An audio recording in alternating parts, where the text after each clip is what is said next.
So our farming practices really align with our goals of the zero footprint from a few different angles. All hand bed prep here. There's no auxiliary machinery tilling the soil that we're planting in. Making compost with our garden and farm scraps, hoping to really close that loop on the amount of bought-in materials to really keep fertility humming here.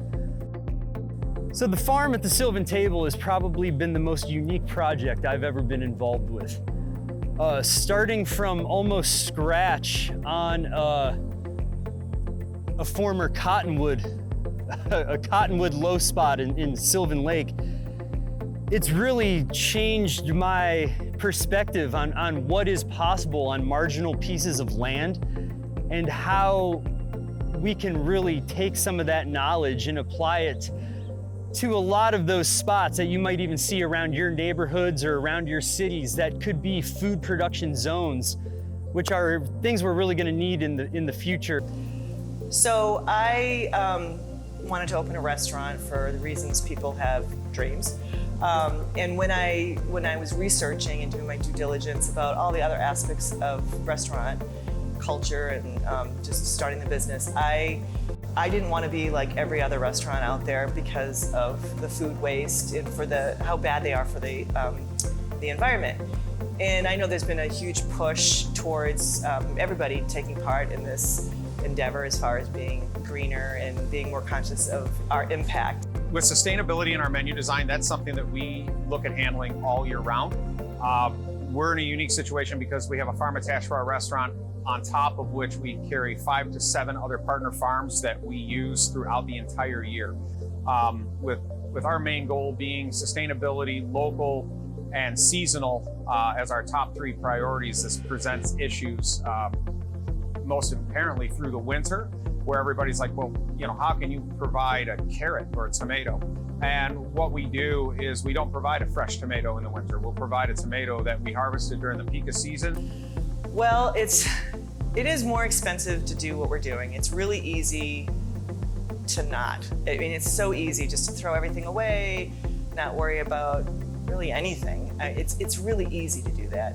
So we're constantly thinking about everything. And a lot of the roadblocks come from the fact that there's not a lot of resources we do a lot of research and maybe we're just not looking in the right place, but sourcing people to recycle for us where we actually know that the recycled items are going to the right place, not basically being picked up and then put into a landfill. I mean, that happens all the time. There's a lot of sacrifices that we make that are not great for the bottom line, but I think it's really important, and just ignoring it is not the right answer. And I think the more people do what we do, then the resources are going to be there for us because there's going to be a higher demand for it. Other ways that we look at sustainability on food waste is taking items that people wouldn't think about. Carrots come with these amazing green tops that can be bitter if they're left to grow too long, but if you catch them at the optimal time for a carrot, that's something that can be used in place of parsley. We try to stick to the Great Lakes as much as possible. We use as much bycatch as possible. For our meat program, we don't use any meats that are COFU, which is a factory-style farm, so you won't see mass-produced beef here. We try to stick with our local farmers, what they're producing, and in turn, utilize the whole animal in some way, shape, or form. Zero waste really is our mantra. Everyone believes in this mission, and we have guests that come in and they want to be a part of it. We have a lot of people that are like-minded that come here to get ideas, and they just want to see that it's actually working, and that it is something that everyone can be doing. One of the things I'm really proud of is the amount our garbage gets picked up. So most restaurants, I believe, maybe a dumpster gets changed out maybe every 2 days, maybe more than that, depending on the size of the restaurant and where it's located.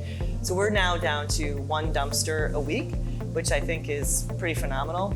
And we recycle everything else. We recycle our cardboard, our glass, our metal. We compost everything. Our compost is weighed, and so we kind of know like how much we're not putting into landfills that we're putting into compost. We've partnered with the company that comes and picks up our compost, and then we go and buy our compost back for them. So a nice business model for them and us as well.